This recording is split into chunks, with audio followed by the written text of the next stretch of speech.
Here goes nothing. Oh, this is going to be an awkward start to the beginning, but I'm going to fix that light behind me. That looks like a ghost light.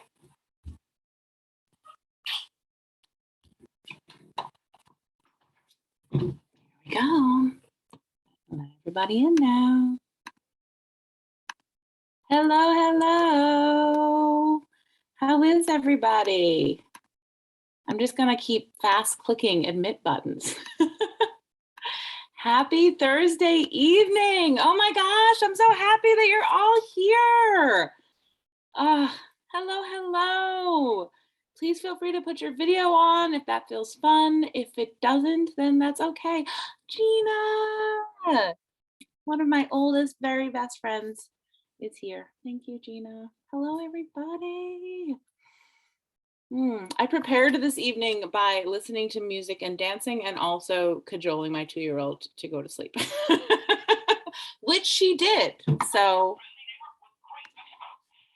are you guys hearing that? That's the Spider-Man toy. Spider-Man is joining us. I'm going to go put that on mute. All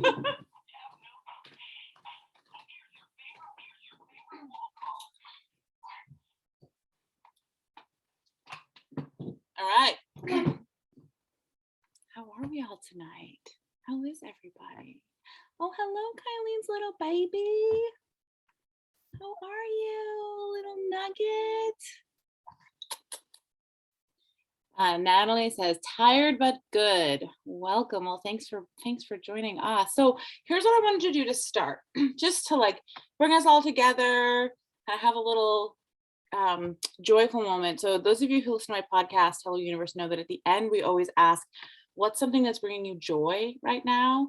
And it's become one of my favorite questions in the world. So just to kick everything off and kind of invite in the energy of joy, and just to, I don't know, get to know each other a little bit. I'd love to hear if you want to put in the comments, just something that's bringing you joy right now. I will say unabashedly, it's this. I spent the day like excited. I don't know if some of you may have saw, I went to, my husband took the kids for the afternoon and I went to go prep by just sitting by the water and meditating, because water is sort of my happy place. So I went to the water and I got this intuitive nudge to go. There's like a big fat rock on the edge of the water. And I was like, oh, I'm going to go sit on that big fat rock on the edge of the water and meditate. And I meditated for so long that when my eyes opened, the water had completely surrounded me. And I had to like I kind of knew it was happening, but I was like, it's fine. But when I actually opened my eyes, it was like not just a little bit of water, it was like a lot of water. It was very funny. So that brought me a lot of joy though, because it was just kind of ridiculous and it felt nice to put my feet in the water. Nadia says, friendship and support is giving me joy. Hannah says, connecting with deceased loved ones. Oh, that's such a beautiful ritual. I'm so grateful that you're able to have that. Nadia also says, Nadia Hicks says, sunshine, bird song, my new program, my business. I love these answers. I also love bird song. Melissa is working on the first slides and content for her first class offering. Oh my God, Melissa, that's so exciting. Congrats. Congrats. That's really, really fun. Tell us what your course is about. Sophie says fall in the Pacific Northwest. Oh, yeah. I'm in New England and man, we do fall pretty good out here. Kylie says, watching my baby grow and homeschooling my 5-year-old. Oh, that sounds really lovely. Gina says, a long walk in Central Park yesterday with my girlfriend, lots of joy. Our first one in the park since before the pandemic. Oh, that's a long time. I'm so glad you guys got to do that. Bene Bamba says, music is bringing me lots of joy these days, as well as a group coaching program I've joined, understanding spiritual guidance. I love these answers. You guys are beautiful. I'm so glad. Welcome. Thank you all so much for joining us for Money Magic. So when I wrote down the agenda of what I wanted to do today, I realized that what I wanted to share with you would probably take 4 hours. So then I had to scale it back. But what I want to do first and foremost is set an intention, because I think intentions are really powerful. And my intention for you guys is that you will walk away between today and tomorrow having had some kind of transformational experience that allows you to have greater access to the space of possibility.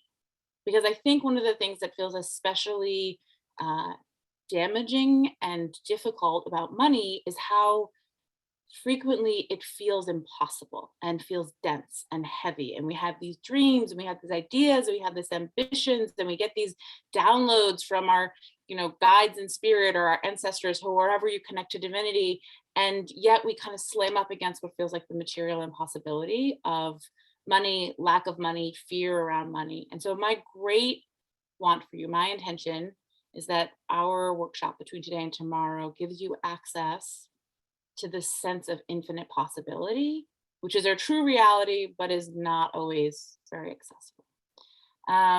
So, what I'd love to do to start is actually, and I'll introduce myself formally in a minute because I think there's varying levels of comfort and around familiarity with me. And so, but before I even do that, what I want to do is take us on a small meditative journey, just to ground and also allow you to have some clarity of what your intention is out of this workshop.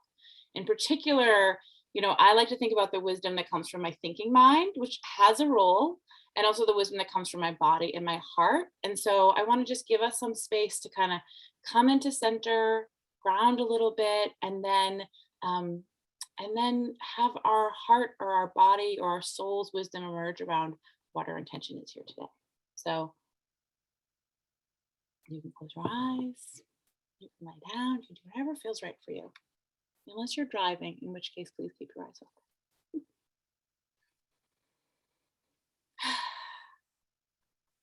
So just begin by noticing where your body is. Are your feet touching the floor?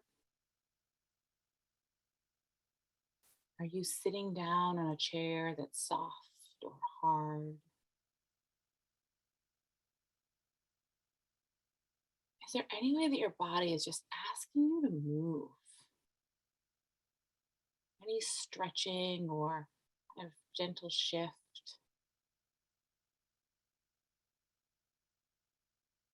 And if so, is there a way you can honor that?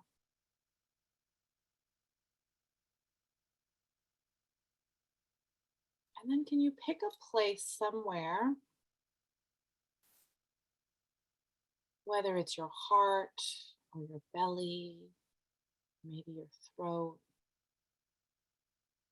somewhere that you feel called to pull air into, somewhere that you want to breathe life into. And just gently set your intention and your energy on that place. And if no obvious place emerges, let it be your belly. And inhale, just imagining the energy of the earth rising up with you as you inhale, feeling that place that is tender. And then exhale, letting all that is not yours just float away. Inhale up from your toes, all the way up, all the way up to your tippy top crown. And then exhale, letting it just do one last big inhale all the way up through your whole body. Pause for just a moment. And then whoosh, let it out. And in this moment, I invite you just to tune in a little bit deeper and ask yourself to set your intention for this workshop today and tomorrow. What tugged you here? What about this felt like a yes? How can you let this experience be a gift to you? What is it that you intend to receive in this experience?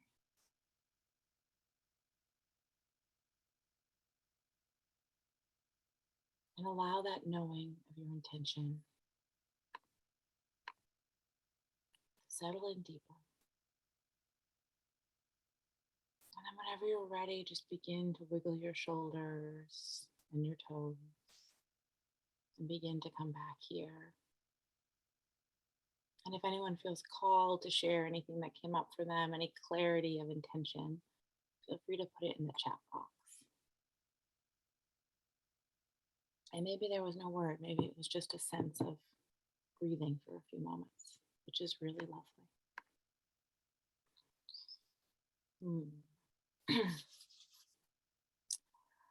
All right, so I'll let you guys write in the chat box if you want about your intentions. Although those of you who are, tomorrow I need to find someone who's going to be in charge of letting people in the room. I'm realizing I'm doing both. So money. Nadia says, pick up any money blind spots. Yes, that's a good intention because that's one of my favorite things to talk about. Gina says, the word that came to mind for me is acceptance. Oh, I love that. I love that so much as an intention because I really think the most important work that we do comes from acceptance and self-compassion, right? I often talk about, meeting our triggers and our obstacles with curiosity and compassion, because when we're at war with ourselves, we just get stuck, right? But if we invite in acceptance and we set that intention to really be generous with ourselves, possibility starts to crack open. Kim is here to heal that shit. Thank you. Hannah says, I saw a door in the meditation and I felt like I'm about to get a key. My intention is to tap into the frequency of ease and flow around money. Natalie says to learn from money mistakes, let them go and move forward with clear intention. And Sophie says, I need to believe. Felt like belief in myself and what is possible. Oh, that is so big. Okay, these are super beautiful. Please keep sharing. Nadia says, I was breathing energy to my hands and the idea of creating spaciousness. Oh, these are such beautiful intentions. So I'm going to invite you to keep writing and sharing. I want to talk a little bit about money, the energy of money, and why this is who I am and why this is what I teach. So my name is Kylie Caldwell. I work with the Akashic Records primarily, and my corporate background for years before I started doing this work was sales and business development, and I was a sales director. I did the whole, corporate, like nice office gig.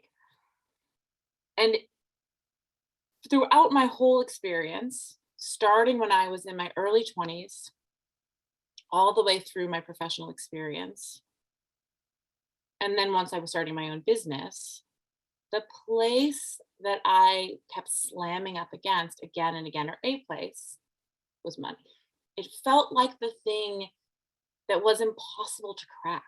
And I had a million stories about being bad with money and being irresponsible and being confused and overwhelmed.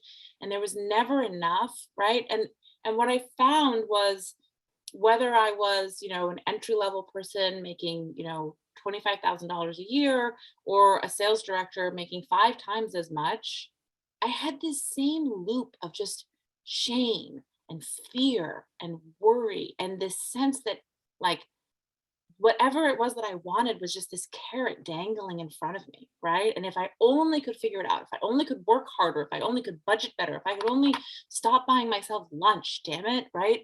Then I would finally get to the place that I had been wanting to get. And then I started my own business. So that was like running in the background for a long time, right? A story that I actually like to share is when I was in my early 20s, my car got towed because I hadn't paid any parking tickets for so long that they came and found my car and put a boot on it and then towed it. Like, I was a disaster with money, right? Like, it was just this deeply painful place. There was so much shame, there was so much confusion, there was so much overwhelm. And I really want to start there because I want you to understand that I am teaching this because it has been my school, and it has been a long, grueling, and also really profound and beautiful school, right? So I'm not the kind of person who's like, I had this shit figured out, right? And so anyways, I went through my 20s with the car getting towed,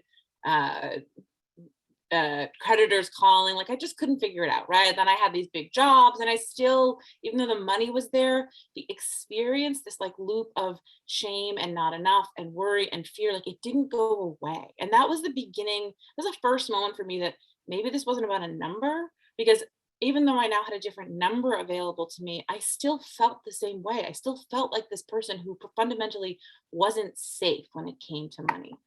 And then I started my own business. And I also famously share that, you know, despite having 10 years of sales experience, I started my own business. And for the first 10 months of my business, I made one single dollar, right? Like I was selling millions of dollars a year for my corporate world, but in my own business, I made one single dollar for 10 months. And I felt trapped. You know, I was in this corporate job that increasingly didn't feel in alignment. You know, I was going deeper and deeper in my spiritual practice. I was getting these messages about like, it's time to fly. This is the work you're here to do. And I was over here like shouting into the void, just feeling like, well, I will never have enough money. It will never be safe for me to do this work. So what are you all talking about? This just sounds insane, right? Like if anybody can relate to this part of the story, please share in the comments, right? I'm seeing some people nod, right? This sense of like, you know, my intuition, my guides, whoever it is that you connect with is like full steam ahead. And then you're like, but I have rent to pay and this doesn't add up, right? And then money just keeps being this place that I was tripping over again and again and again. And it came with it came with the shame. It came with the sense that like, I should know better. I should be able to figure it out. I have enough tools, but somehow, why is it still not working, right? And I think, I'm gonna sip water. So if you can relate to this kind of sense of somehow being trapped and stuck when it comes to money, give us a yes in the comments. And what I found, what I've observed is that when it comes to money, because it's kind of two philosophies, right? The dominant story that we get around money is like, money is numbers. You have to have a budget. You have to work hard. If you're practical, if you get the 401k, if you do all the kind of quote unquote right things and you work hard and you stick to the budget and you don't buy the lattes, then you will have enough money and you will be successful. And there's lots of problems with that narrative, like it's complete failure to acknowledge privilege and trauma, for example. It also isn't true, right? How many people do you know that are out there working their asses off and somehow the money's not there, right? Like my dad worked for himself. He's a commercial fisherman. Like he's worked for himself since I was in middle school and he's constantly constantly working, right? So we were baked in with this story that if only you work hard enough and budget properly, you'll get ahead. And if you haven't gotten ahead yet, if you haven't reached this place of financial security yet, it's because you're doing something wrong, right? That's kind of what capitalism teaches us inherently, right? Is this idea that it's your own fault if you haven't arrived where you want to arrive, right? And I think everyone here probably has some sense that that's false, right? We probably have a lot of beliefs that we've adopted around that, but there's also some awareness like some of that's got to be bullshit, right? So then along comes spirituality. And all of a sudden this idea of manifestation pops in, right? And then there's this story that, wait a minute, I have power, I have agency, I can declare what I want and the universe is going to deliver it. Maybe that doesn't sound true because we've lived with such kind of deep sense of this stuckness, right? But also the way we're taught about manifestation, and I don't even actually love to use that word, but the way we're taught about the energetics of money and abundance is itself really limited, right? Because what we're told over and over again is match your vibration to the frequency of money, which if someone has figured out what that actually means, let me know, right? Or we hear your thoughts create your reality, right?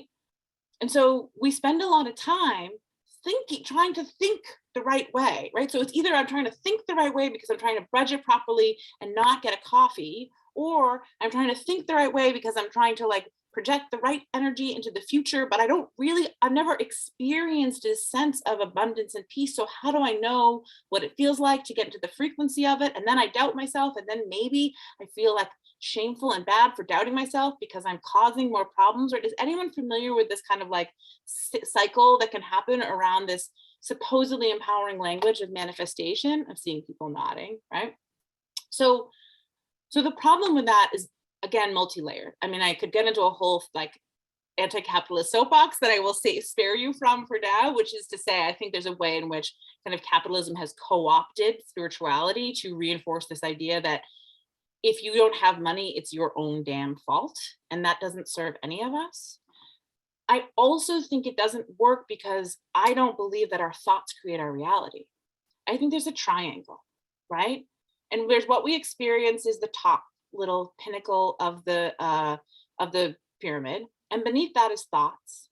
But at the base of the pyramid is our beliefs, right? Like what we believe to be true is what creates our reality. And so the key to navigating money in a new and different way is about building a really intimate relationship with our belief systems as it relates to money, right? So I want to check into some of these comments. Nicole says, one of my goals is to not have to worry about spending money on a coffee. Yes, I am here for that. One of my goals at one point was like, I want to go into the grocery store and I just want to buy what I want to buy. You know, that was a goal for like, I just want to buy what I want to buy. And I don't want to feel guilty about it. I want to be able to buy organic spinach, damn it, right? Rebecca says, I was scared of financial survival when I had no money, and I was still scared when I had it. Exactly. So it's something deeper. I hear all the time from people, I just had my best month ever, and I am more scared than I've ever been. Right. And the trick that we get on a hamster wheel where we chase the number. If only I can get, I mean, who here that is an entrepreneur has heard about the 5K, 10K, 20K months, right? How often do we talk about this like number as if once you reach that place, when I reach the $10,000 month, then I will be safe, then I will be enough, then I will be free, then I will have arrived, right? The problem is we are attaching whatever it is we are desiring to this external want, right? To this external validation. So there's some deep soulful part of you that wants to experience, say, freedom, right? And we attach that, instead of that living inside of us as a free sovereign being, we attach that to this outside circumstance. So when there's enough money, then I will be free. The problem is that the external can never actually validate the internal. Remember, say that again. The external can never actually validate the internal. So there is no, if you have a deep soul story, like I did around safety, and I still do, I think that will be one of my lessons in this lifetime. If you have a deep soul lesson around safety, there is no amount of money that's going to make you feel safe, because the money is symbolic, it's symptomatic, and your relationship to the money is showing you where safety doesn't feel available, accessible, real. The problem is that we get caught in the story because we've been told it a million times by everybody else that if only we can get enough money, then we'll feel safer, then we'll feel freer, then blah, blah, blah, blah. And two different things will happen. One, the money arrives or we get close to it and somehow we can't hold on to it. It's not enough. We're just as scared. We throw it away as soon as we get it. Or we simply don't get it because we've signed up for a certain kind of spiritual lesson, right? So if you've learned, I'm laughing at myself because I'm already getting into like super deep territory. Like I told myself, oh, it's the first one, I'll stay, like we're already going deep. So if you've signed up for a spiritual, so let me pause. Let's just pause because I'm throwing a lot at you, and just take a breath. See if anyone has any questions. I see people. So Hannah's saying, I love that you're challenging the belief thoughts create reality. Looking forward to diving more into that. I'm a tarot reader and I'm getting so tired of how many people expect free readings. We pay hundreds for therapy, but can't spare a fraction of what spiritual service is, which in my experience can be more expensive. Okay, completely agree of the effectiveness of like spiritual healing and resources. Obviously, that's what I'm here for. As in, like, that's the space I want to hold for us. Okay, I'm going to use you an example, Hannah. If you're comfortable with that, can I talk about this exact experience that you're having? If you're comfortable, give me a thumbs up, because I don't want to put you on the spot, but I think you're demonstrating perfectly how our desires. Okay, great. Thanks for the approval. So what Hannah's talking about is a perfect example about how our relationship to money is indicative of something deeper that is asking for our attention. The problem is, for most of us, we don't know how to read that, right? So Hannah is a tarot reader. She has dedicated herself to understanding how to read tarot cards. I have tarot decks. I don't know what to do with them, right? I love them. They're beautiful. I'm very confused by them, right? It's not my language, right?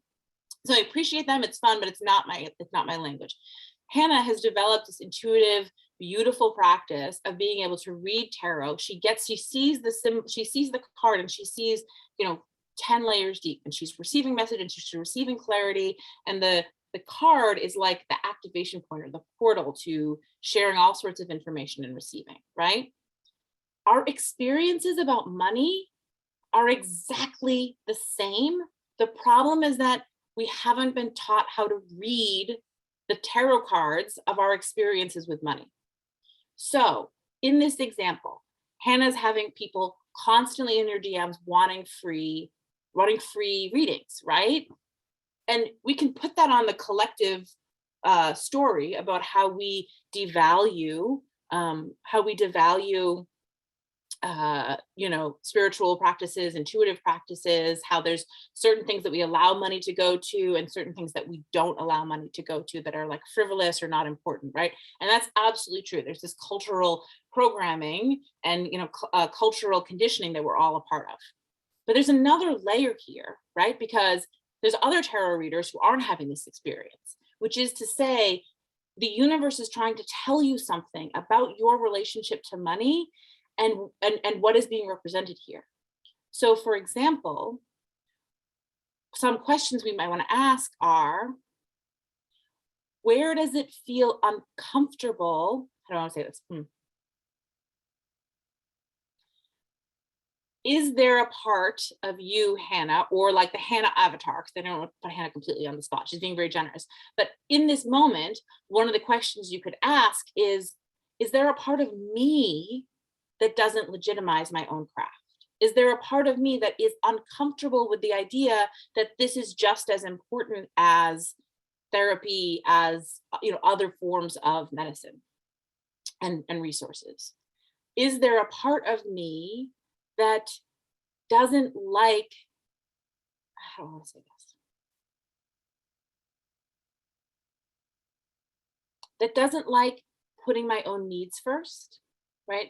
So perhaps there's a story here for our Hannah avatar, because we're trying to slightly remove it from her, where, I'm not someone who's comfortable letting my needs come first. I want them to be met. Like, there's a part of me that wants my needs met, but it doesn't actually feel safe or accessible to me because of my childhood conditioning, to say, you know what? No, I can't keep things away for free. And you might be mad. I might set a boundary with you, and that boundary might make you mad. Maybe you have a lot of baggage around boundaries. Maybe you have a lot of baggage around letting your needs come first. Maybe you have a lot of baggage around this idea that you could just declare, you know what? Yeah, I charge 4 times as much as that tarot reader down the street, and you just have to be okay with that, right? So there's ways in which we pick up programming around our needs being met, around safety, around security, around freedom, that get projected onto money. And then as a result, money is showing us the places where, hey, you still haven't learned the lesson about allowing your needs to come first, and screw anybody who is inconvenienced by that, right? So Hannah says, definitely resonates, very synchronistic as I've been studying mirror work. Okay, awesome. Kim, who's a real estate agent, and so deals with money in a beautiful scale. Commission conversations are the same value chatter. I hear you, absolutely, right? So there's this way in which we have our own story about what we are worth, and then that gets dumped into money. And then what money is doing is it's reflecting back to us our own story around worth. Does this make sense? Are we following along? So what I want to walk us through a little bit between today and tomorrow is, how do we, if the money lessons that you're getting are showing up for you, how can you allow them? How can you learn to read them as you would a tarot card? So that when a lesson shows up, instead of feeling beholden to it, instead of feeling like it's a punishment, right? How often does, a bill show up and you think, oh, I screwed this up again. It's totally my fault, right? The credit card bill shows up and you just feel shame, right? I mean, again, just sharing some of my own money stories again. I used to get credit card bills in the mail, and it didn't matter if I had the money or not. That's what I do. I'd open my drawer and I would tuck it as far back in the back of the drawer, completely unopened, and just wait for it to go away. Because I had so much shame, right? Because the money, this outside story saying you spent money you didn't have was coming home, and all I could feel was shame. That wasn't actually about money. It was shame about, it's not okay for me to be somebody who has these big desires, and it's not okay for me to be someone who needs things and is irresponsible with my needs are inherently irresponsible, right? There's a lot more, but I won't bore you with my whole very long story right now. Does this make sense, right? So let's talk about, I have like 700 pieces of paper over here in my chatter to prepare. Okay. I have a sip of water again. So let's talk about how, oh my gosh, it's already 9 o'clock. Okay. Is everybody okay if we go till 9:30? Or wait, sorry, if we go linear time, what's that? Is everybody okay if we go a little bit longer, right? I think that the calendar invite had gone out for an hour, but I meant, I think we might go an hour and 15, an hour and a half. I hope that's okay with people. You should know that about me ahead of time. I'm very long-winded. I looked at the calendar and I was like, why did I think an hour was going to be enough? Okay. If you have to leave, that's okay. You can catch the replay. We will do the healing meditation in the second part. So if you have to leave early, Kim says, "Oh, sweetie, we all know you." There's no time. It's getting worse too. The more like weird quantum cosmic shit I'm doing, the like less related to time I am, and I was never very related to time. Short story, my husband is off work this week, so he drove our kids to preschool the past 2 days, and the preschool teacher said, "Oh, I can see who's the punctual member of the family." Because my kids were the first ones there both days, and I am like screeching in the driveway, like, either the last second or 5 minutes late or whatever. So anyway, that's me. Okay. Okay. Let's see. Gina's also saying, Kylie, we know. Well, Gina and Kim have spent a lot of time with me. Some of you are meeting me for the first time, so I thought I should give you the heads up. Okay, so what we're going to do is we're going to talk a little bit about some of the ways that you can start to kind of read the tarot cards of your kind of money obstacles and lessons, and then we're going to talk a little bit about what quantum healing actually is, and then we're going to do some quantum healing. Okay, and then we'll do all of this again, but more tomorrow. So I also want to pause. If people have questions, please put your questions in the comments, right? So if there's something coming up where you're like, I think I understand her, but also what is she talking about? Please ask in the comments, okay? Nadia Hicks, I love your tea kettle. Or teapot, rather. Okay, so here's the thing about money that is really important and also not often fully understood, or in my experience, really talked about that much. And it's that money is complicated because it is wrapped up around literally everything that we experience, right? So money is tied up in our security and safety for obvious reasons, right? Like we live in a world in which in order to have shelter and have food, you have to have money, right? It's also wrapped up in love because you want to buy a gift for your friend who just had a baby, right? That costs money. Yes, you could make food, but making food also costs money, right? You can choose to live in relationship to it and make choices where you don't need as much, but there's a way in which money is representative and involved in every relationship, right? Every relationship and every aspect of our lives, in some way, money shows up there. Right. And that can be a really uncomfortable thing to even admit, because especially if you're kind of a spiritual seeker, you probably have some conditioning that like, oh, money is just like bad, it's in the way, it's a distraction. And here's the thing, I do think money is a distraction. That is really why I'm so passionate about this work. It's because I think money is a complete distraction. Because I think we're not actually supposed to be stressed about money all the time. We're not actually supposed to be completely lacking resources all the time. Those of you here, I know almost all of you, if not all of you, are either super powerful healers running their own business, or you're super powerful healers, psychics, coaches who want to run your own business, right? And and how money shows up or doesn't show up for you is a big part of how much you're able to do, right? Whether it's your own personal healing journey or whether it's the way you hold space for others, right? And because money feels so scarce for so many of us, we end up unable to actually live this life of purpose and joy that we actually want to be living, and then our soul fucking chose for us to live. I'm so sorry if any of you have small children, I really do swear, which you probably figured out because they're swearing literally in the subject line of the course. But just in case you missed that, I have managed to not swear much in front of my kids, which is like, I'm proud of myself. Okay. So we are supposed to live a life of joy and ease, right? So this scarcity around money that we're constantly experiencing, the sense of the kind of trauma and terror and fear that lives in our body around like, will I ever actually have enough, is part of the is a distraction. Because my greatest wish for all of us is to get to a place where we have learned to read all of the runes of money lessons, so that when they and we have a toolkit around quantum healing, so that when they show up, we instantly read the situation and internalize it and move on. Read the situation, internalize, move on, so that you get to move through these lessons quicker and quicker and quicker and quicker, right? So for example, I'm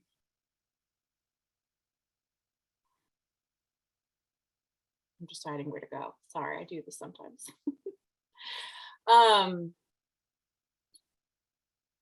Yeah, I'll tell you a little bit about my own experience, which was when I was a child, I experienced something very unsafe from the only rich person that I knew until I was in my early 30s, right? So when I was a kid, I internalized this idea that people who have a lot of money are dangerous and unsafe and evil.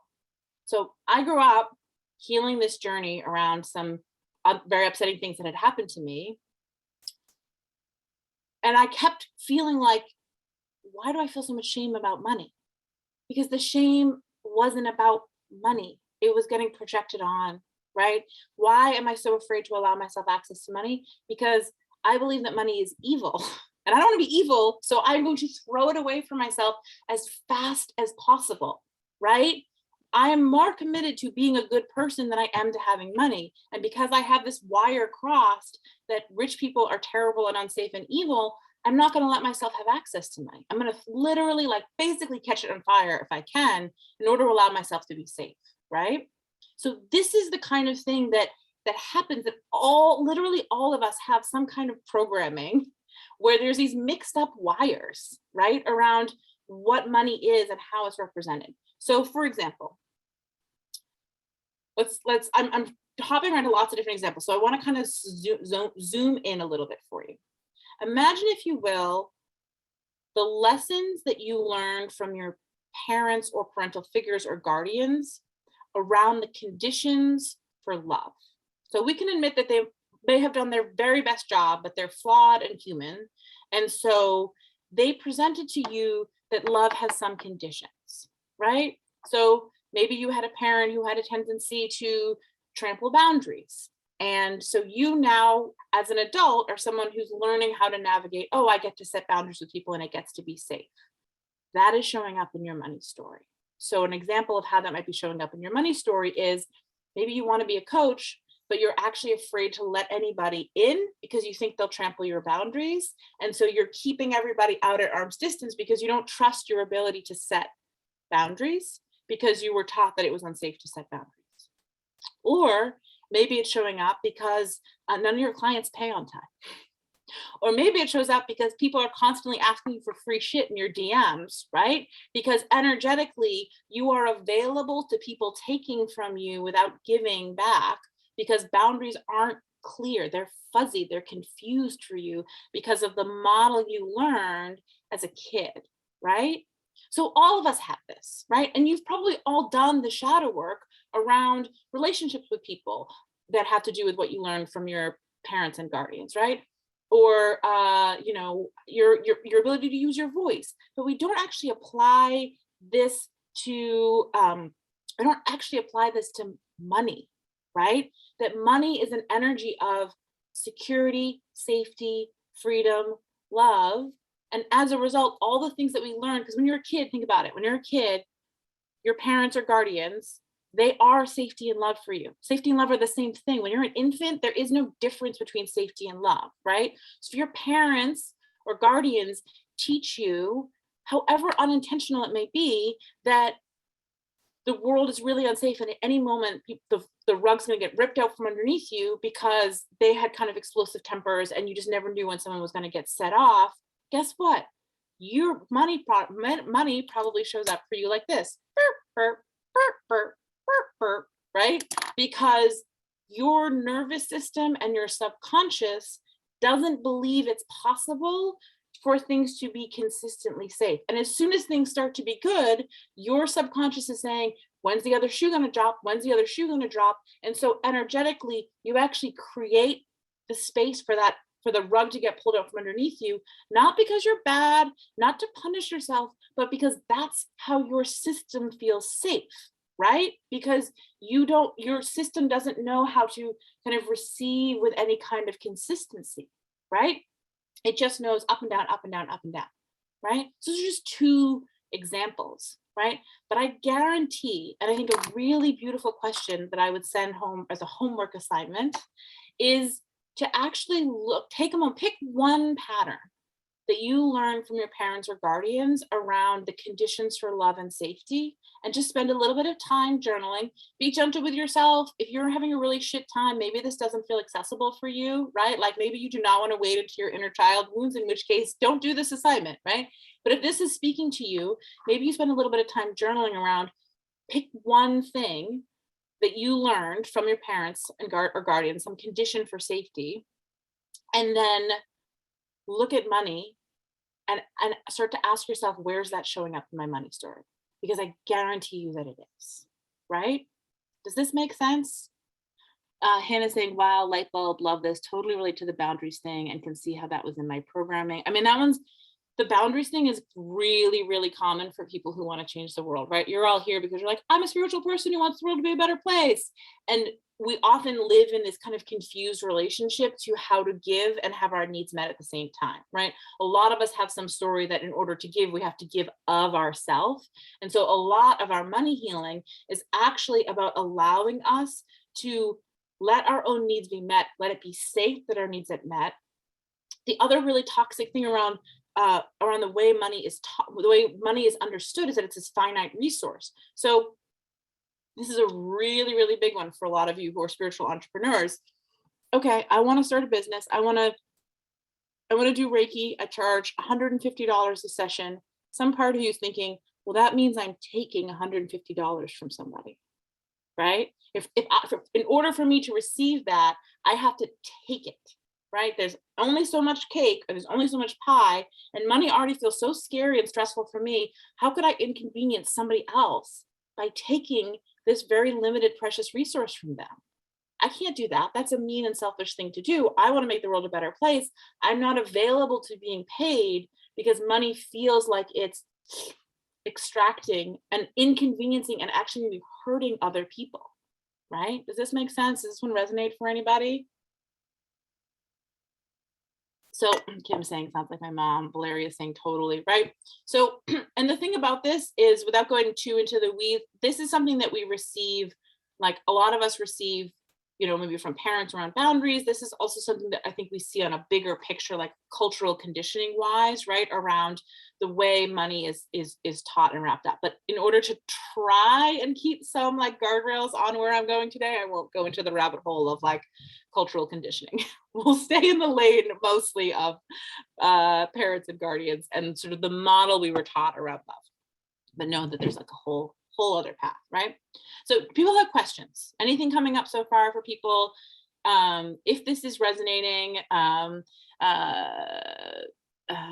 taking thing really came up for me today. Perfect timing. Of course, I love this. I love synchronicity so much. Gina is saying extremely resonant. Okay, awesome. Okay. So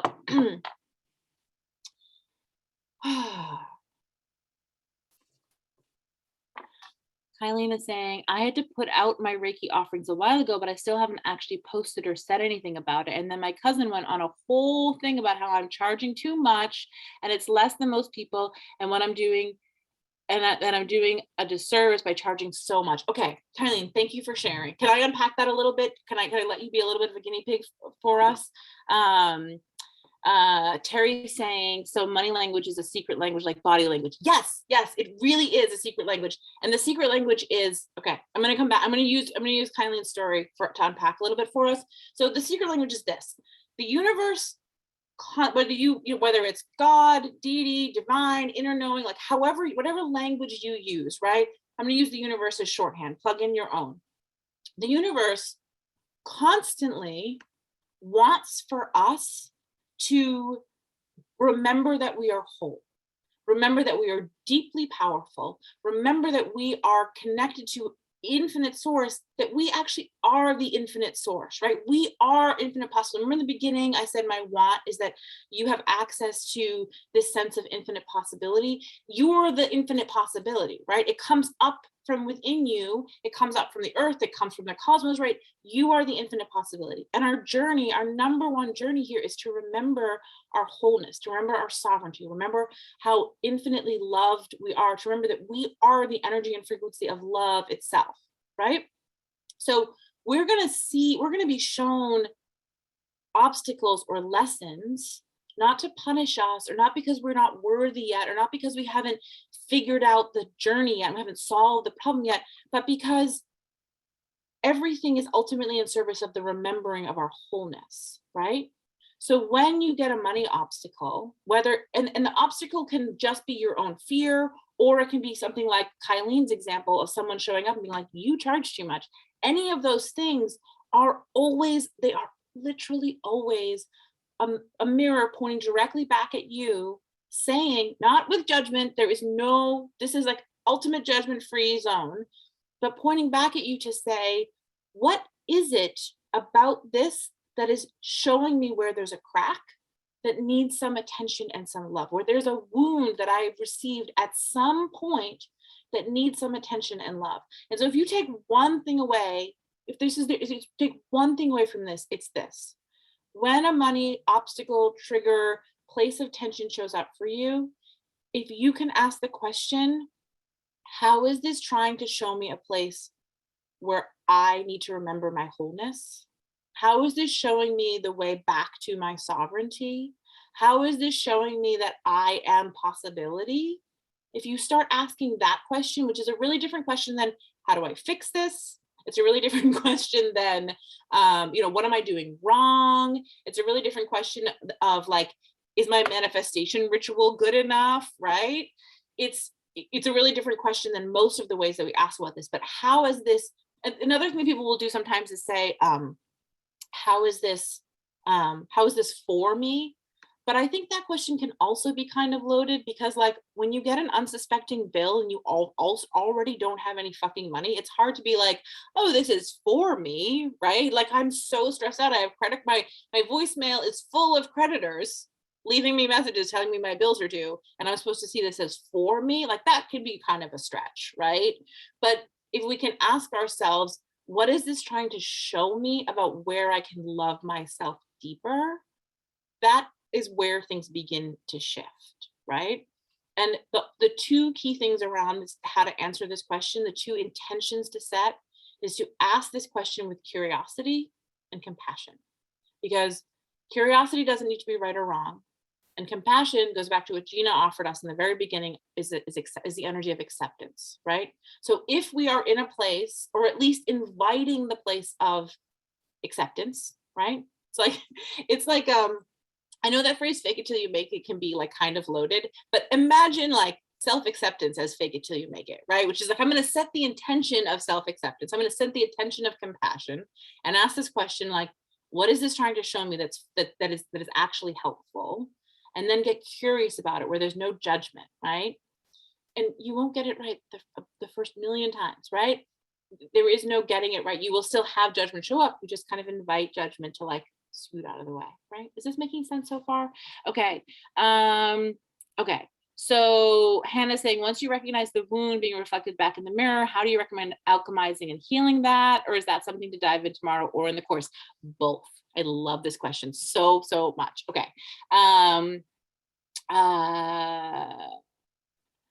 Okay, and so Valeria and Kylie are kind of putting forward a similar thing. Oh, and Tiffany is too, right? So they're all telling the story of basically like, I want to charge money, but I also really want to be of service. And so like, there's this inherent tension, right?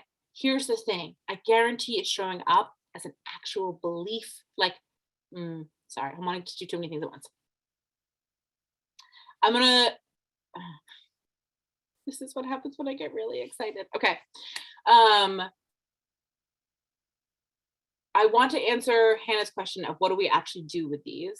And I want to talk specifically about Kylene's example. So someone showing up to her and saying, you're charging too much. And I can imagine, because the way I would feel is that I would feel shitty, right? I would feel guilty. I would feel shameful. I would think that I was being greedy. I was thinking that I was taking too much of the pie, right? That I was like, standing in the middle of the dog bowl, like eating it all, not letting any other animals come near, right? Fun fact, that's how we picked out my dog that we adopted when I was 17. Turns out he was an alpha dog. Go figure. R.I.P. Murphy. So a lot of us, okay. I'll get to your question in a second, Terry. Yes. So in the moment, you're going to have this, a trigger showing up, right? Someone saying you're charging too much and you feel guilty, you feel shamed, you feel crappy, right? The first thing that I want to say is feel your feelings, right? This manifest from your thoughts, high vibe only, toxic stuff is going to tell you that you need to like not feel your feelings. I should just skip over that. But you're a human being, right? You're meant to have these feelings. So give yourself a moment to acknowledge, oh, hi, shame. Oh, hi, guilt. Oh, hi, fear of selfishness, right? Like give yourself a moment to let the reality of what you are experiencing show up, because that is where the gold is, right? Because if you take a moment to acknowledge, this comment is making me feel shameful and selfish. Now you know where the wound, it's like the breadcrumb trail to the wound, right? Okay, somehow I'm being shown that I'm not yet receiving money the way I want to, because I somehow am tying shame and selfishness to money. And then you take out your journal if you're a journaler, or you go for a walk if you're a walker, and you write down shame, selfishness, money, question mark at the top of the page, and you just start exploring what the link is. Or, there's lots of other ways to do it, but that's the shorthand version for today, right? So you start trying to unpack, where is the link, right? What is the beliefs? What is the story that I am telling myself of what I am allowed access to that is finite, that is separate from the actual infinite possibility that is my reality, right? Does that make sense? So the gift of this experience, albeit painful, right? And we don't want to erase the pain, but the gift of this experience is, and Hannah just said she bought Eva's Emotional Alchemy course. Yes, which is amazing. This is my podcast co-host. She has this incredible resource that's literally $39 for the rest of this month. This is me. I'm pitching someone else's stuff in the middle of my workshop. But seriously, you should all go buy evaliao.com. It's Emotional Alchemy. It's like just an incredible resource about what to do when your like complicated emotions come up and how to like navigate through them. So everyone should go buy that. Okay. So what you're being shown in this moment when someone's being a jerk and judging you is your own judgment.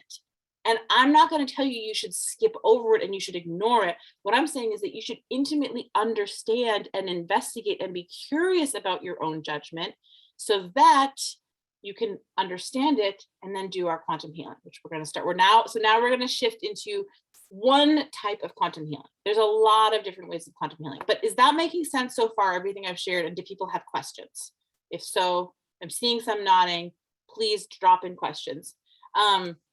So using Kylene's example, so she's got this moment, she's got this story of okay, I'm feeling shame and selfish, and she does her journaling, and I'm going to just I'm going to make something up. But what what Kylene starts to tie it back to is, when I was a kid, I was always told that I was too much. And I was always told that I was like taking up too much space in one way or another. And I've been kind of trying to correct that behavior in myself because I don't want to be like a woman who takes too much from other people. And so now I'm in this complicated place, right? So we've got kind of the origin story of the belief. We've got how it's showing up in real time. Now, what you can do is actually begin to identify the specific beliefs that your body is holding as true. So some of you have experienced this with me before. It's one of my favorite things to do as an introduction to quantum healing because it gives you this really fun before and after experience. So show of hands or kind of thumbs up emoji or writing an emoji in the comments. Who here is familiar with muscle testing?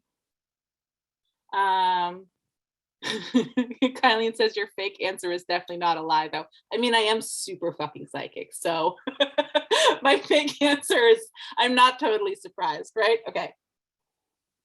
So some people are familiar with muscle testing. The idea behind muscle testing is that our bodies know a truth, and our bodies hold truths. Our thinking mind has like 8,000 different thoughts a second, right? Which is why I think it's so stupid to say that we manifest from our thoughts. If we manifested from our thoughts, like we would all be living the most chaotic existence in the world, because how many different things are you thinking about, like in the span of like walking to the bathroom, right? So your mind has a million different realities. Your mind has a million different truths, right? Like how many of you had the experience of like you start off the day and you're like, I am this shit, I am so great, and one thing happens, you're like, I'm terrible and I'm the worst, right? Like our mind creates stories. That's what it does. It just creates stories. So our mind is not a very good place to go for truth. It just has lots of truths, right? But our body holds a certain consistency of truth, right? Our body believes certain things to be true. And so what's really cool about muscle testing is it's actually a way that you can access what your body believes to be true. So when it comes to something like money, where we start to understand, okay, it's not my thoughts that are creating my reality, but it's my beliefs. And then we start to actually ask ourselves and get clarity on what those beliefs are, that our body is believing this to be true. Then we can shift them, which is what we're going to do in a minute. So, for example, when I first tapped into this muscle testing piece, I uncovered, for example, that my body did not believe it was true that I was worthy of abundance. I had a lot of money beliefs. Again, why I teach this, but my body did not believe that I was worthy of abundance. My body did not believe that having a lot of money was safe. My body did not believe that money was evil. So guess what? I could run around and write all the manifestation affirmations out the wazoo, but it didn't matter because my body was like, money isn't safe and you're not worthy of it anyway, right? And so I didn't know that. I mean, I didn't know that because my mind had 700 different stories, right? So what we're going to do, I'm going to show you how to muscle test in a minute, and we're going to kind of run through a couple different types of belief statements around money, because what we're going to do is you're going to notice some that are not congruent, that are not actually supporting your highest self. And then we're going to use some quantum fucking magic, and we're literally going to shift them. So what we're going to do is actually identify some beliefs that you are holding that are not supporting you. Like, for example, maybe the idea that it's selfish to charge money for people, right? Or it's a jerk move to charge people, right? So we're going to identify what those beliefs are. We're going to walk through a guided meditation using the Akashic Records, which is my practice. And we're literally going to shift them so that when you come out the other side, you're going to test these beliefs again, and you are going to believe something different. Your body is going to now make space. Oh my gosh, Liz just gave the best dance. Yes, dance. It's so fucking cool, right? Because what's going to happen is that your body is going to make space for possibility, because remember we were talking about those crossed wires in the beginning? The wires are going to start to sort out. So does this make sense? Okay, so I'm going to talk a little bit about how to actually do muscle testing. So there's a couple different ways, but the basic idea is, what does my body believe to be true? So I'll show you a couple of different ways. One is you make a little ring with your finger, and you make another little ring, like interlocking rings. Another way is to make a ring and then do this very phallic thing where you use your single finger. It's the one that works best for me, so we're just gonna roll with it. Another way that people can do it is actually to stand up. So if you're someone who, especially if you're someone who is like, has an ambivalent relationship to the body, which was me for a really long time, then, okay, Melissa says, I have a question about the space we're going to make. Ask your question, I love it. And then I will answer in a second. So another way you can also do it, I have like 700 candles lit behind me, so I'm trying to not knock them all over. Okay, so you can do it by standing up.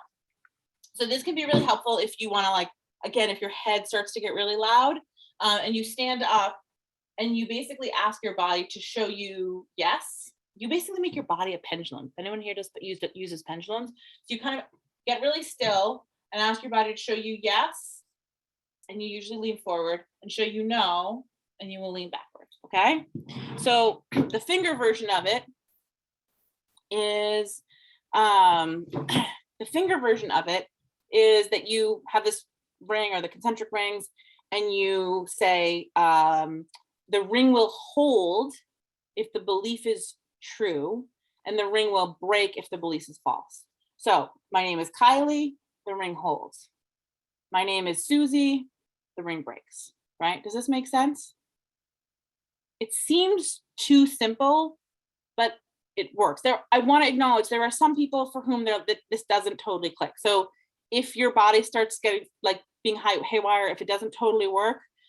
So, okay, kindly saying mine just broke on my name. So take a moment, right? Because you want to get into your body. So take a moment, take a breath.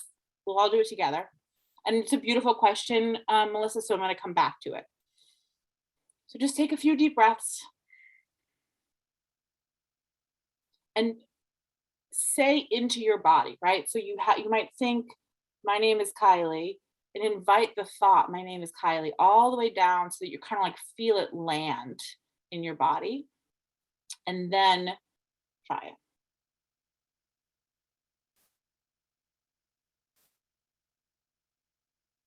Nadia says, can I use my pendulum? Yeah, so pendulums don't really work for me, but if you have a relationship with a pendulum, you absolutely could use a pendulum for this. Absolutely. So how are people, so okay, so once you've got, you know, the belief statement, the like, once you started to get a sense of like, okay, I understand what true is and I understand what false is, I want to invite you to try money is evil and see what shows up. And if you want to put true or false in the comments for any of these, like any statement that surprises you by the answer, you put in the comments, right? So you might put, I'm worthy of abundance.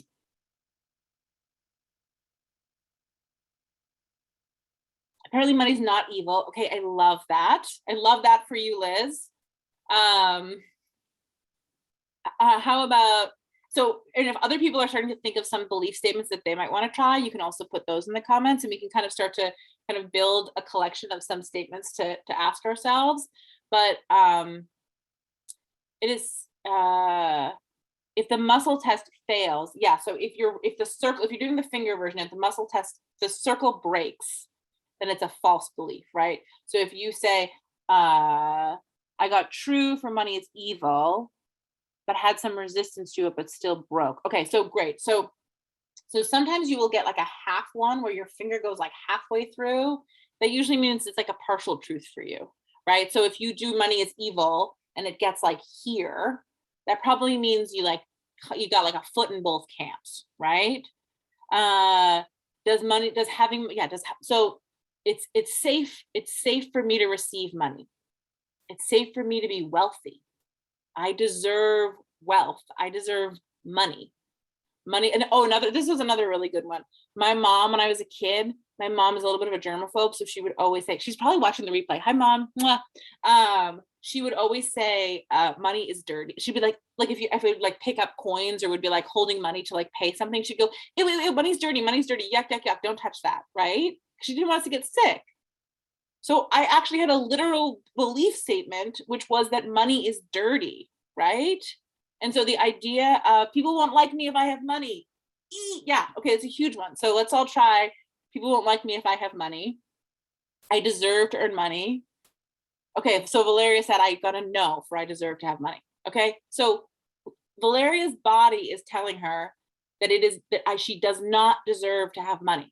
So she's out there hustling. I mean, Valeria's magic is amazing if you're not following her, right? She's out there doing the thing, right? She's out there sharing her magic, sharing beautifully, going on this spiritual journey. And all the while, her body is sending out this consistent frequency of, I don't deserve money, I don't deserve money, I don't deserve money, right? So it's literally like holding the door closed, right? So similarly, Nadia is saying, people won't like me if I have money. Of course, Nadia wants to be liked. So her body believes to be true. People will not like me if I have money. So you will energetically resist money because of course you want to be liked, right? Liz is saying the things that I'm over here believing are whack, right? Right? We like the beliefs that we have internalized. And I love the example of my mom's money is dirty thing, because it wasn't even actually about the belief that I then like absorbed, right?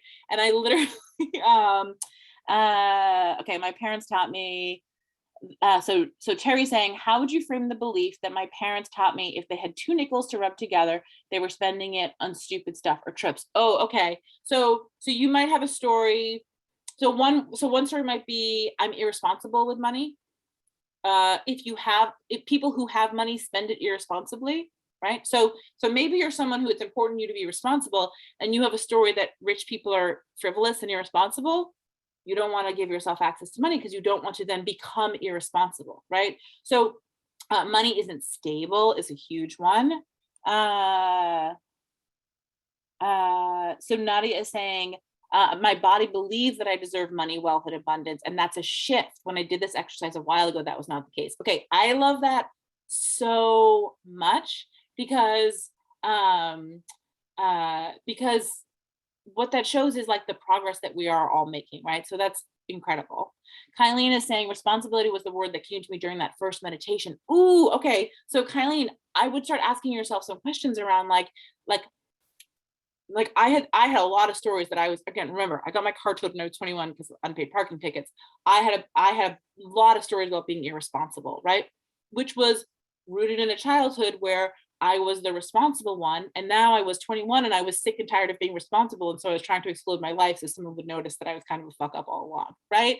So even once I was a 35-year-old mom with 2 kids, I still was believing fundamentally that I was irresponsible. The reason these beliefs are important is because all of the trappings of my life were responsible, right? I had this corporate job.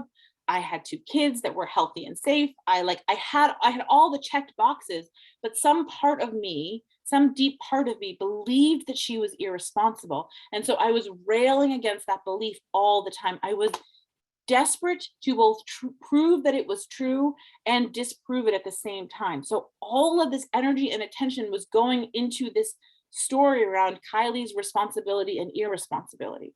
So I was like ping-ponging back and forth. And so this goes back to the beautiful question that now I need to find, that Melissa asked. So we create the space, right? So what's going to happen? I'm going to walk us through meditation, and among some other things, we're going to shift these beliefs.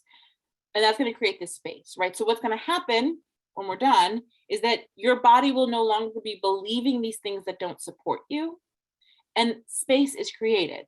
So what that means is you don't have to live in reaction to these beliefs anymore, right? So the way I like to think about it is that if you believe you are, I'll use the irresponsibility example, right? So if you have this belief that you're irresponsible with money, you'll probably vacillate between overspending and underspending, right? You'll either be like really, really thrifty and then overspend and throw all your money away because you're trying to be really, really responsible, and then you're trying to be really, really irresponsible. And so you'll kind of have this ping pong energy. Are you noticing a theme? A lot of us with money have highs and lows because it's just when we're living in reaction to a belief that doesn't support us, we're ping ponging between two extremes, right? But if you resolve this story that you're irresponsible, and you let go of that belief, and your body can let go of that relief, then you don't have to be living in reaction to your quote unquote irresponsibility by trying to either prove that you are actually irresponsible while you don't believe it. Like, the energy when you're like at a party and everyone around you feels really cool and you don't think you're cool, and so you're like trying really hard, and how much you're trying is making, I mean, none of us have been to parties in 2 years, but imagine there was a time once upon a time, right? And you were like, I don't feel cool, but I'm going to try to be cool. And the more you try, the more you feel like you're not cool, because on some level you're like, I'm not cool, right, in this moment. And so it doesn't matter how much you try, because you're trying is somehow just reinforcing the belief that you're not cool. So that you're like, it's like a trap. Like, there's no way this party gets to be fun unless you just leave, right? So and you could leave, and then you might have a story of like, see, I left and it's because I wasn't cool, right? So either way, you're living in reaction to this I'm not cool belief. So it's the same thing with money. We're beholden, we're stuck, we're trapped by whatever we are believing to be true. Again, we're not always cognizant of what we're actually believing to be true, because our mind is just nonstop chatterbox. And so we're trapped, and we're just have this crazy ping pong energy. So what happens if irresponsibility narrative drops out, and by drops out I mean gets integrated into you, then you don't have to be in reaction to that anymore. So you get to, what ends up happening is a certain spaciousness arise where you get to discover what is the version of responsibility that's authentic to you, that feels right. What is the way in which you are responsible, so that you're not ping ponging, but you're like, you know what? I actually don't like this like 2 a.m. Amazon buying that I've been doing. That was in reaction to some belief, but I do really like buying nice clothes. And so I like splurging on one nice item of clothing a month. And also I'm gonna like, it's just gonna, this habit of overspending at 2 a.m. on Amazon is gonna just fall away. Does that make sense? That's what, so once we shift our belief structure, our behaviors start to shift. Before we even get into the energetics of how like the universe can start bringing things to us because we've dropped these like closed gates, our behavior just starts to shift because we're not living in reaction to all of these unhelpful beliefs. Does that make sense? Money causes rifts is one that's coming up.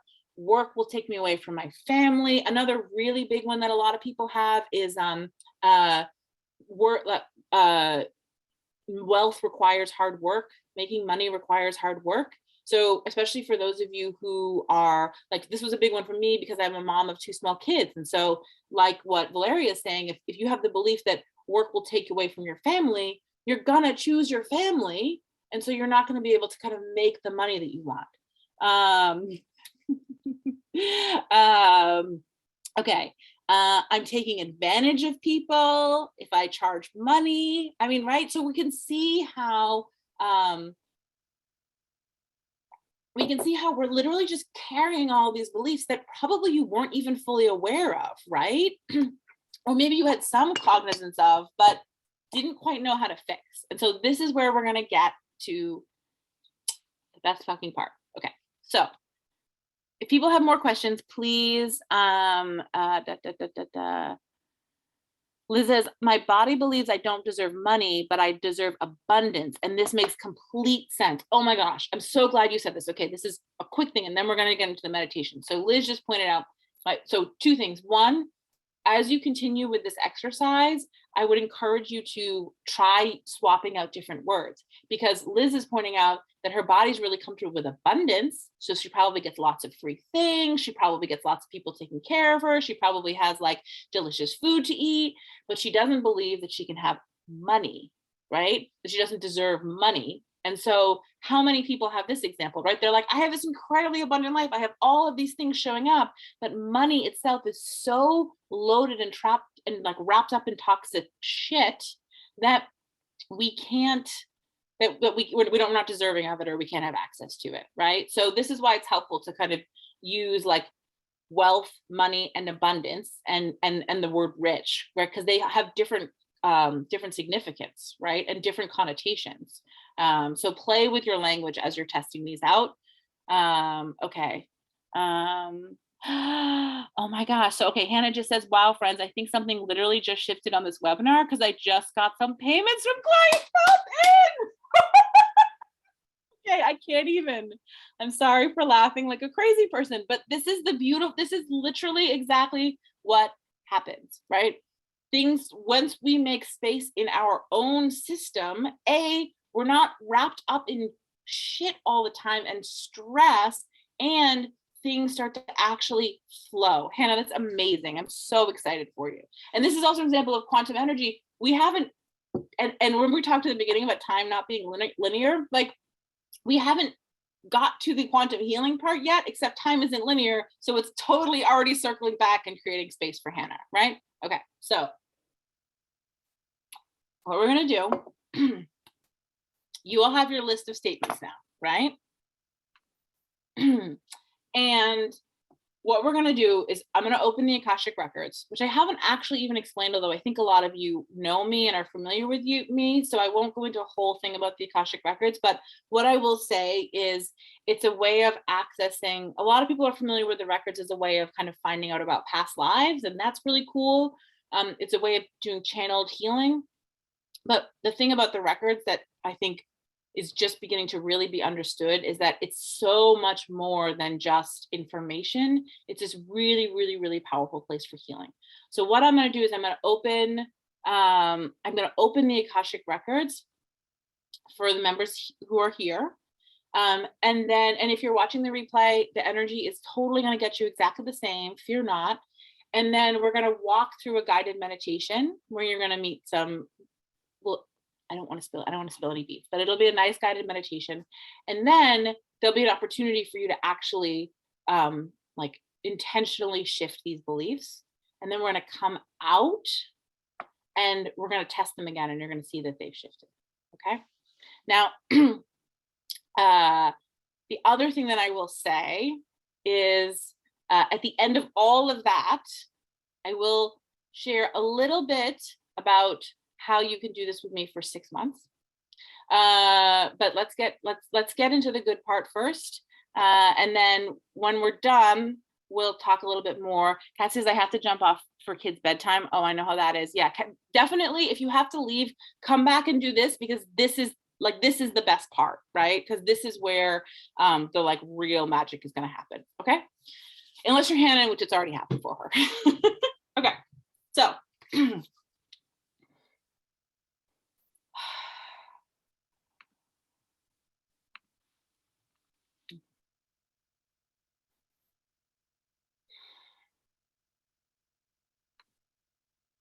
And so we are one.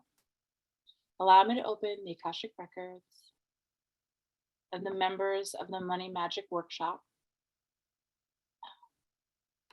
Sorry. I very recently got a new prayer to open the Akashic Records, and so sometimes I fall back into my old prayer, which was a short one. This one's longer, so I'm going to do a longer prayer for us.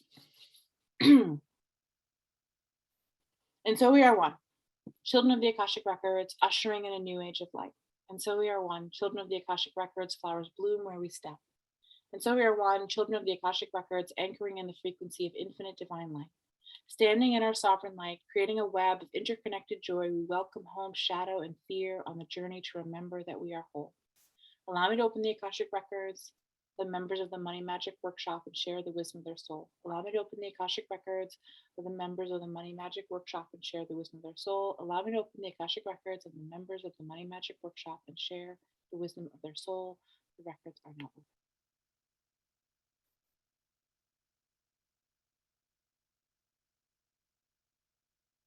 In this space of energy healing, allow yourself to be in receiving energy. Allow yourself to be in the energy of healing, the frequency of love. Settle in, settle in, settle in. Allow yourself to know that you are gently loved and deeply safe. And begin by imagining that where you are today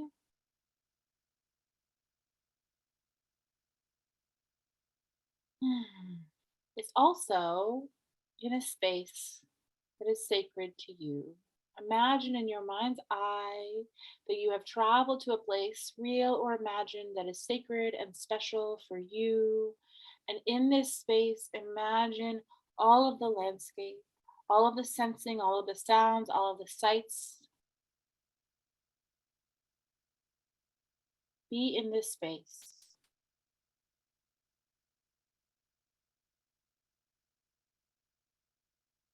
And know that you are here, breathing,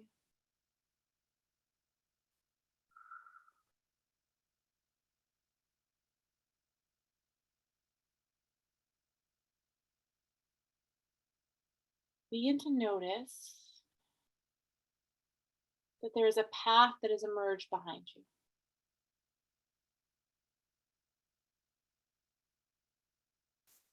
So as you see this path emerging, let yourself follow along, knowing that it is taking you exactly where you need to go. And so you meander along, noticing what you sense and smell or hear.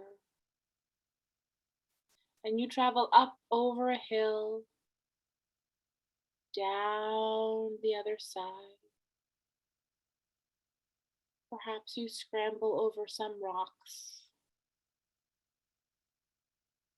And there is a stream that appears that you walk through, the water cool on your feet.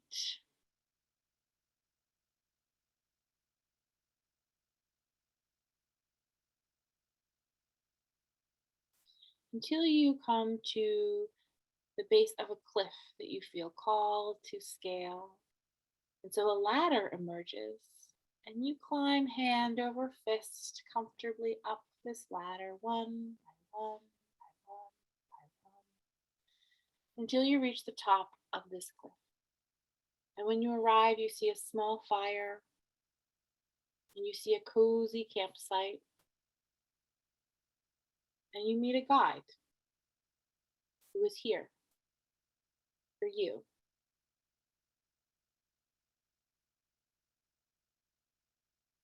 And perhaps you meet this guide through sight or sensing.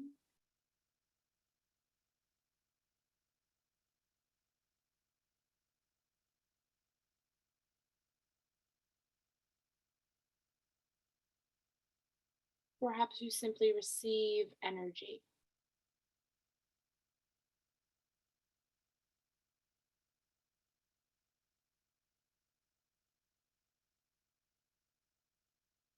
And so as you stand here receiving, noticing, seeing if a figure emerges, who do they say they are?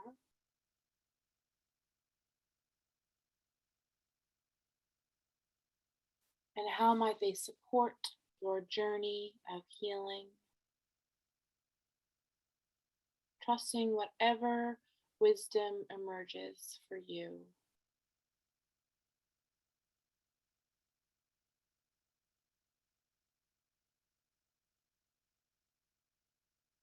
This guide now decides to take you further up the cliff, which is in fact a bit of a mountain. And so you climb the path together up to the top of the mountain. And when you stand at the top of the mountain, you see the view spread out before you of all that you are here to do.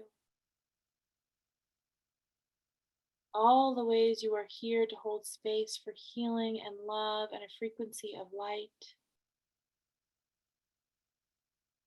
It is spread before you, infinite.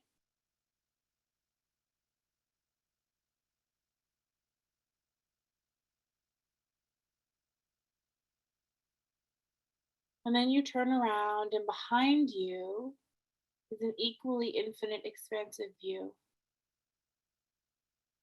And in this view, you take in all of the support that is there for you. Whether you know it or not, it is still there. And see the infinite spread of energy and love and resources to support you on this journey.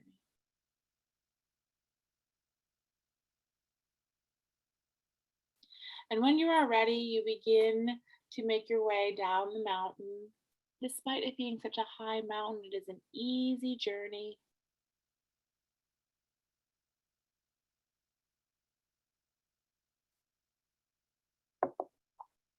You make your way deeper and deeper and deeper and deeper down into a forest floor. Then you wind your way along the path that has shown up for you until you come to a large clearing. And this clearing has a giant purple flame, violet bonfire, as high as you can imagine. And it is tended to by your ancestors. And so one ancestor steps forward, trusting whatever wisdom arises.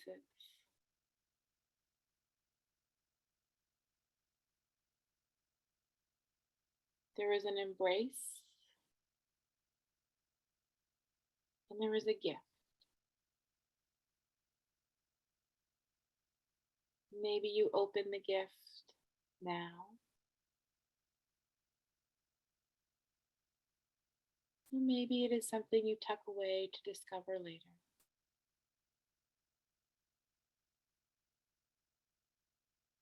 Your ancestors have stepped forward to help you shift this pattern of money as it has arrived up until this point.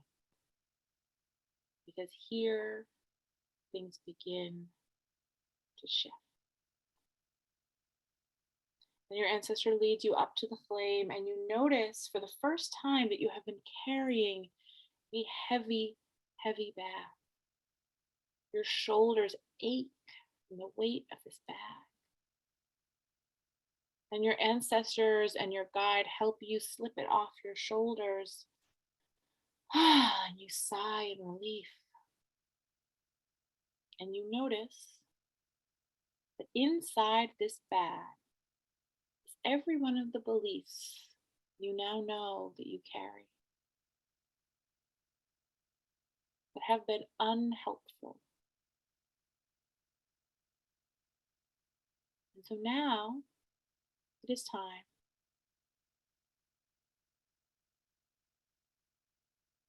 to pick them up, toss them into this violet flame of transformation. And you get to choose if you take the whole bag at once or if you take them out one by one by one. Knowing that each time you cast it into the flame, it is transmuted and transformed. It is no longer true for you in your system, in all timelines, in all places, in all lifetimes. You have healed and released and resolved this limiting belief that has no longer been in service. although perhaps it once was. And when you are done shaking out the last remains of this bag, you turn around and see that your ancestor is holding a cloak, golden cloak. It's warm and cool depending on the weather. It shimmers in the light. And as if that were not enough, they hand you also a crown. Because now it is time for you to remember all over again at an even deeper way that you are infinite, that you are sovereign, that you are whole.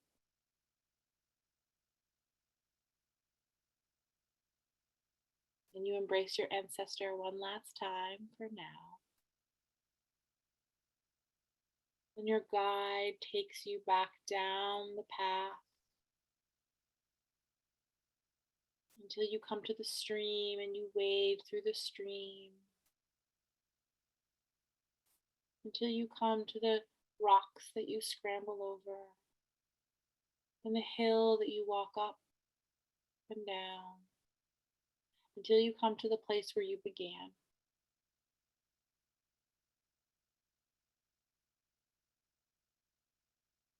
Knowing that you were here before and now you are different.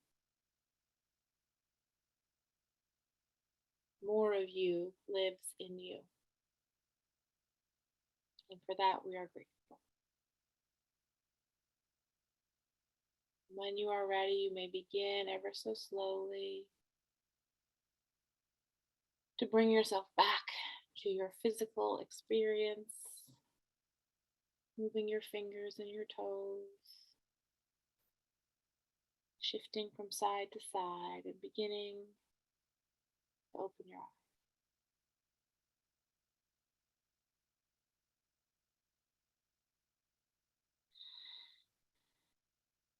Give yourself a moment here to come back. Thank you for the wisdom, the compassion, the grace. Thank you for the love. The records are now closed, amen. The records are now closed, amen. The records are now closed, amen. If you want to jot down anything that came up to you, please feel free to do so. If you want to share in the comments anything that you received or saw, whenever you feel ready, I just invite you to play with your belief statements and see what your body says is true.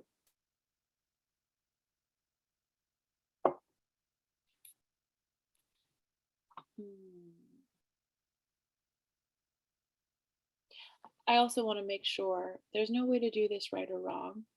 So some people have an easier time accessing meditations, right? Some people see things, some people hear things, some people have a deep experience, and some people, some part of you might have been like wondering about the load of laundry while that was happening, and all of it is fine, right? You were receiving the energy you needed to receive. There's no right way to do this, there's no wrong way to do it.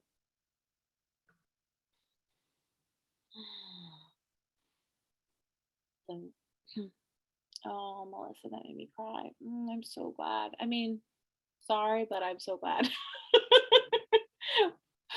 Hannah says, I loved that. Synchronicity with the violet flame. I've been working with this dragon association with it, and they came. Oh, okay, I love the dragon energy. Man, they showed up a lot for me today, too. Roxy says, I love this.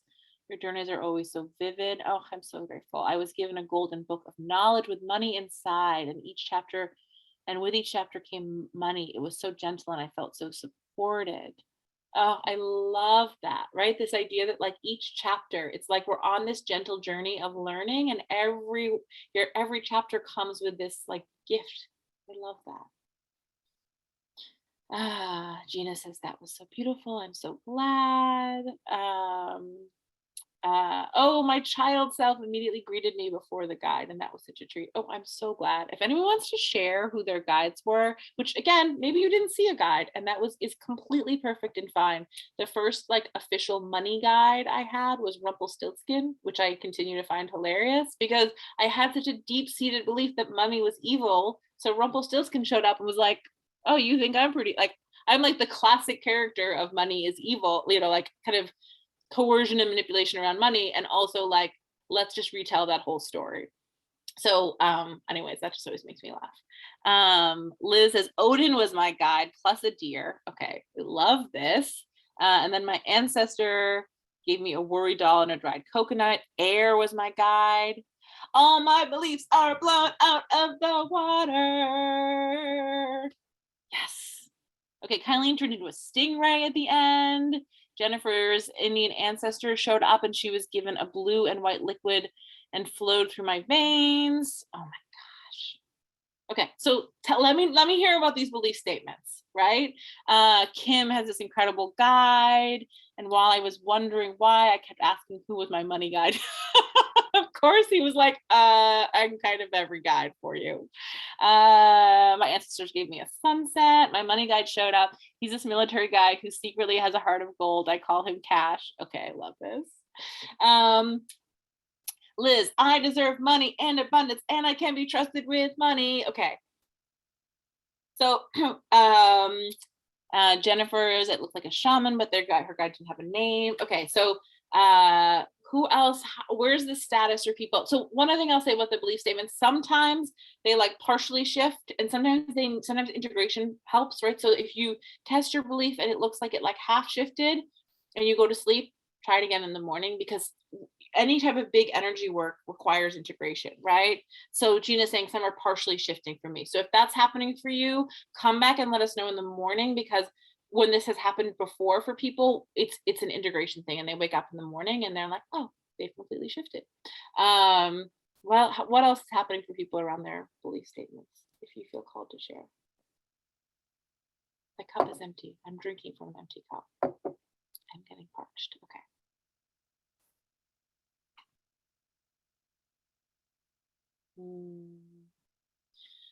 My guide was a man in a wolf headdress that led me to the top of the mountain, where he made me take a large black rock that I feel is a geode with a precious stone inside. Yes, Jennifer, you have to help out. I know we've gone a long time. I'm just curious to know about any other shifting beliefs for people. So, okay, here's what I will say. I'm going to say it brief because we've already gone over.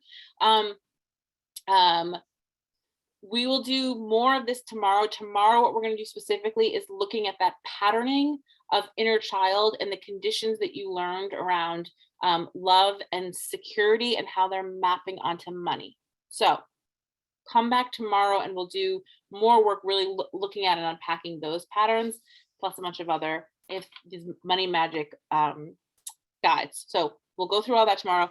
Nadia saying, people love to pay me. There is a fair exchange for money and my gifts. People love that I have money. They love me more. Tiffany saying, I realize that I don't feel like that I can get paid for my passions. Okay, so another thing that might happen is you might realize new things, right? But I burned that in the fire. So she gets a new realization in meditation and she burns it in the fire, right? So here's what I will say, and I'm going to say it brief because I've already taken up all your time doing this beautiful journey. If this is speaking to you, if money has been a place that is painful and you are looking to have a different relationship with money, if you want to learn how to read the tarot cards or the runes of the money lessons that are showing up in your life, and then learn a quantum toolkit, right? This is just one thing. In some ways, I kind of refer to this belief statement work as like the party trick, because it's like this fun before and after tangible thing, but there's a whole deep well around this quantum healing that we can do. So and that we will be doing. So if you are in a place where you are wanting to be in a different relationship to money, if you are in a place where you are wanting spaciousness, possibility, expansion, where you are sick and tired of being caught in the same freaking loops over and over and over again, I've turned all of this, those stuff that I learned through blood, sweat, and tears, into a 6-month program, which is a long program. It's a long program because we are here for transformation, right? We're here to completely radically shift the way you live in a relationship to being supported and receiving material resources and all of the possibilities that that open up for you when you not only have access to money, but you have access to a sense of peace around the way money is showing up for you, right? So imagine what happens when you don't feel stressed, when you know that what you put out there, you're going to receive, right? When you put the offer out there, you can feel into the energy to know that it's aligned, to know that people are going to show up, to know that your needs get to be met. So if you are wanting to be in a place where your financial needs get to be met, maybe even your financial desires get to be met, and do it from a place of a deep, spiritually transformative journey, right? That's going to take you to a place where you are loving yourself deeper, connected to source deeper, in a state of trust deeper. That's what this program is really about. It's but kind of like, let's help you make more money and also have a spiritual awakening all in one. Go big or go home, right? So it's 6 months long. It's called Alchemy because fuck scarcity. And I could not be more excited or proud of something. I have tears in my eyes because this was my pain for so long. For so long, I felt terrible and trapped and scared and sad, and I didn't know why. And I didn't know how to get out of it. And I see so many incredible people who have these wild, powerful gifts, and we're just stuck not quite being able to quit their job, not quite being able to take their kids on the vacation they want to, not quite feeling safe in their body, right? So if you're wanting to shift that relationship, I'm going to drop the link. You can take a look. And here's the secret. For now until the end of the weekend, it's, oh, I sent that only to one person. That's not helpful. Okay. For now until the end of the weekend, it's a workshop price. And I purposely added in a pricing that allows you to do it over a 12-month period. So you can, again, because here's the thing, if money feels completely inaccessible to you and you have to put something on your credit card that isn't safe and you fry your nervous system, like that's not going to help you, right? So my goal is, how do I make this feel as accessible and transformational as possible? So it's a 6-month program. If this speaks to you, we can book a consult call, we can DM, you can just sign up. Everyone who signs up, the first 5 people get a session with me, and we're going to have a Halloween, All Hallows Eve party. We're going to do a money spell if you sign up early. Like all sorts of good.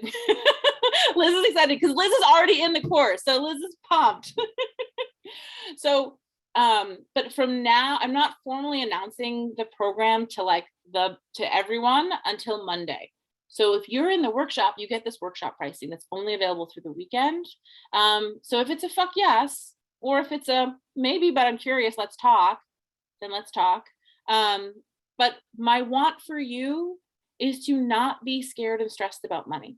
And I guarantee that it's possible because I was the person who felt completely hopeless and stressed out and scared. And I have figured out how to read the patterns, and I have watched people and helped people figure out how to read the patterns of money and energetics and love and safety and freedom in their life. And the spaciousness that shows up, the possibility that shows up, like what is it that you want to be living? Let's just get you access to that, you know? So if you have questions about this at all, send me a DM, send me an email. Every week, what it will look like is you'll get some pre-recorded modules from me. So they'll be short. So I know I'm talking a lot now, but these are like 15, 20 minutes. They're digestible. Some of them are only 10 minutes, where it'll be a little bit of like mindset work. Because to me, it's combining mindset to drill down and then do the quantum healing. So there'll be some mindset work. There'll be some guided meditations and some access to quantum healing so you can start to learn how to do it for yourself. And then we'll meet each week to actually come together and digest and unpack.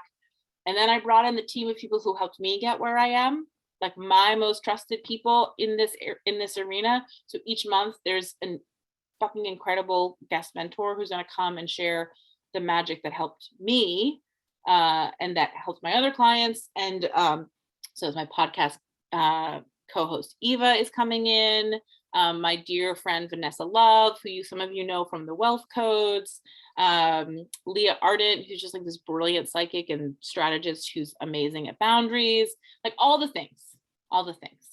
I'm going to wrap up because you've all been so amazing to sit here with me all this time.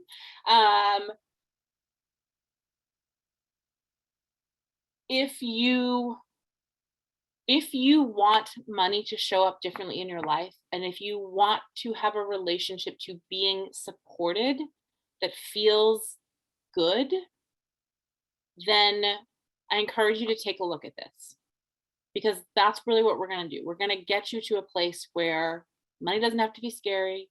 It doesn't have to feel stressful. You don't have to feel like you're never going to get where you want to go. It's just a language that you need to learn, and some tools. So hit me with your questions. Drink lots of water because we did energy healing. Be gentle with yourselves, and I will see you tomorrow. Thank you. Thank you. Thank you. Thank you from the bottom of my heart. Thank you.